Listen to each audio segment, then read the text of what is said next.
everyone around.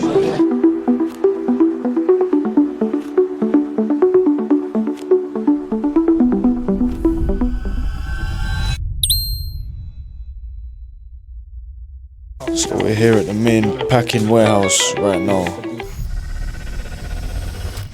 for the children, the orphans, the refugees in these camps near the border with Syria and Palestine. Socks, scarves, hat, gloves, all of the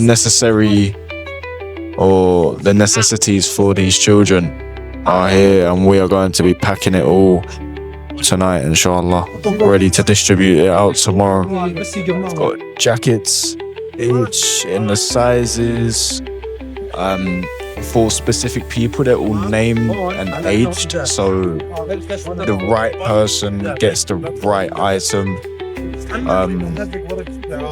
It's very, very well organized.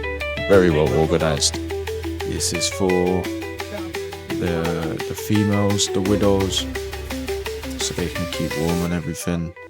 And again, this here to the right hand side is for the children. So